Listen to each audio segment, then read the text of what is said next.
send her in. Yes, Mrs. Giles, Constance. Come in. Good day. Hello, Ms. Nolan. Thank you again for coming on such short notice. As I mentioned on the phone, I beg your pardon. I didn't realize that you would come dressed as a clown. I am a clown, ma'am. Yes, I knew that. I just assumed that. Never mind. Please have a seat, Ms. Nolan. Sprinkles. Excuse me? That's my name. Rainbow Sprinkles. Yes, of course. Pleased to meet you. Likewise. My name is Miranda Giles Hampton. Nice to meet you, Miranda. Please call me Ms. Giles Hampton. Certainly. This must be the lucky birthday boy. Yes, that's my son, Benjamin. He's my pride and joy. Well, isn't he just an angel? Look at that grin. Is Benjamin your only child? Yes, he's my one and only baby boy. He's about to turn to big double digits. He's so excited, he can't stop talking about it. I want his 10th birthday party to be the best he's ever had. That's where you come in, Ms. Nolan. Sprinkles. Yes, Ms. Sprinkles.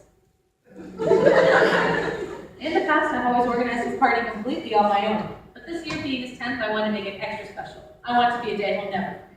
And that's exactly what we'll do. I love spending time with children on their birthdays. They're always so truly, blissfully happy. I love my job. Indeed. Now let's just get down to business. I've jotted down a few questions for you, just standard information. Of course. Please explain to me what your general birthday party clown act consists of. Well, I greet the children as they arrive, and I tell them some jokes. And What kind of jokes? Oh, you know, children's jokes. As I'm sure you are aware, Ms. Nolan, humor is a very sensitive topic nowadays. It may be funny to one individual, it may be quite offensive to another. The joke is to poke fun at something or someone, and well, Ms. Nolan, we don't want to hurt anyone's feelings. My jokes are just children's jokes. They won't offend anyone. Ms. Nolan, you can never know for certain what will offend people these days, and I, for one, am simply not willing to take that risk at my son's party. I think it'll make my heart feel much more at ease if we just cancel the joke portion of the afternoon. But ma'am, I don't... Well, I'm glad that that's settled. Now let's see. What else does your clown act consist of? Well, after the children have cut the cake and opened the presents, I paint their faces. I see. Now what exactly do you paint on faces? Whatever the child wants. Whatever the child wants. Ms. Nolan, I think you're giving children a tad too much credit. What if the child wants a pentagram or swastika? Or what if he or she wants a cross and that offends the Jewish child at the party? Or the Jewish child wants a Star of David and that offends the Christian child? Ma'am, children usually ask for things like balloons, smiley faces, flowers, hearts, things like that. Hearts? Do you think little 10-year-old girls at my son's party need to have hearts on their faces? As if they're just begging for a romantic relationship at such a young and impressionable age? Ma'am, I don't think that's what they truly mean by it. And then, what if a child were to have an allergic reaction to the makeup you use on him or her? I use high-quality makeup. I've never had a problem before. Furthermore, it's not quite sanitary using the same makeup on each child. I clean the brushes between each use With what? water. Make it some sort of non-scented, hypoallergenic sanitizer, and I suppose that should appease most of the mothers at the party. Well, I suppose that maybe. Well, I'll tell you what I'll do for you, Ms. Nolan. You can draw me some images, basic images you might want to paint on faces, and I will approve the politically correct ones. I guess. On second thought, some of your face paintings might turn out nicer than the other. The children may not feel like equals. The parents might think you're playing favorites.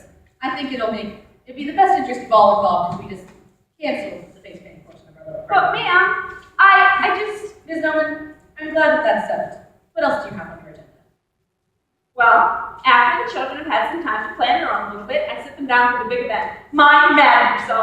I'm so proud of it. It's truly the best I've ever seen. Do you use a rabbit? Of course, Mr. Hoppy, he's been with me for 5 years now. Cut the rabbit. The animal rights activists will have a field day with that one. But ma'am, Well, Mr. Hoppy's been with me for as long as I can remember. Ms. Nolan, there's a bit of an ethical dilemma with the whole idea of a magic show.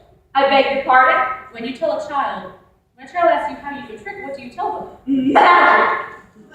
Exactly. You lie to them. Well, I wouldn't exactly call it that. Ms. It's more... Nolan, as you and I are both well aware, magic does not exist.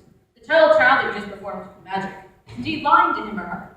I would never lie to a child as long as I Well, live. I appreciate your sentiments, but the fact of the matter remains. It's a lie, and I won't allow you to tell it. Miss Hampton, this is the most ridiculous thing I've ever heard. It's a magic show. It makes children laugh and smile. That's all I'm trying to do. Now, Ms. Nolan, please do not misunderstand me. I believe that your intentions are good, but misled. I personally do not share many of the concerns that I've voiced to you today, but I know I'm simply looking out for the best interest of all involved. I'm sure you can understand my delicate situation. Ms. Noman, are you a parent? No, ma'am. Well, if you were a parent, I'm sure you would feel exactly the way I do. Now, let's move on. You won't be doing the magic act, but I'm sure there are other many planned activities that you can do. There's just one. And that is Balloon animals. balloon animals. Why, that's just wonderful. I love balloon animals. You do? Yes, ever since I was a little girl, my family took me to the circus for the first time. Well, that's wonderful. Consider this a pre-sale. Well, Ms. Noman, I knew we could come to a common ground of some sort. There's certainly nothing objectionable about balloon animals. They're actually quite adorable, and children love them. Ms. Noman, I am shocked and appalled. I beg your pardon? You're making a phallic symbol. It's just a wiener. Exactly, John. After that demonstration, I certainly cannot allow you to make balloon animals at my son's birthday party. What more, I feel like I've been robbed of some sort of childhood innocence. My circus memory is now forever tainted. It's just a dog. See? Oh, I apologize, Ms. Noman. I do not mean to blame you. I'm sure as you can understand, I simply cannot allow children to be subjected to that. Now, you say that you do not have any more planned activities for the party. None that have been cut. No. Well, I guess I'll be going. I'm sorry things didn't work out. I really would have loved to have brought joy to your son's birthday. Now, Miss Noman, where are you going? I like you very much. You seem a decent lady, and I would like to hire you for my son's party. But I have no act to perform. That's all right, I suppose. Children do like clowns. Why don't you just come to the party and mingle with the children? Help cut the cake, pass out presents, and so forth. It's probably safer you don't do any sort of act anyway. Well, I don't know. I've always had an act planned, but I guess I could do that. Well, I'm glad that that's settled. 2 p.m. on Saturday. Oh, there's just one more tiny matter I need to discuss with you. Yes, Well, there is the matter of your clown makeup. I beg your pardon. I couldn't help but notice that you have the icon of a rainbow on your cheek. Yes, my name after all is Rainbow Sprinkle. I understand that.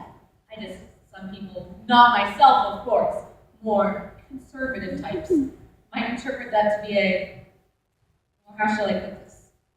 A homosexual symbol. That's crazy. And those upside down triangles under your eyes don't help either. Now, I personally am not offended by these suggestive images, but they may not sit well with some of the parents at this party. Ma'am, this is the most ridiculous thing I have ever heard. My makeup doesn't symbolize anything with me. I understand that, Ms. Nolan, but I'm sure you can understand my situation as come about. Nonetheless, it's easily resolved. Just change your makeup to something different for Benjamin's party. No, ma'am. Sorry?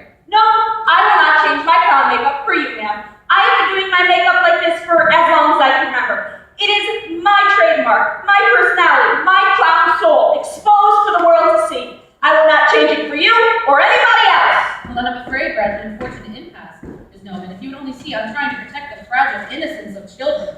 I'm sure you can see it my way. God, I hope I never see it your way. You are not protecting the fragile innocence of children. You are robbing them of their childhood and their innocence. You're a truly sad human being. I'm sorry that things did not work out. Goodbye, Ms. Nolan. It's Rainbow Sprinkles, Miranda.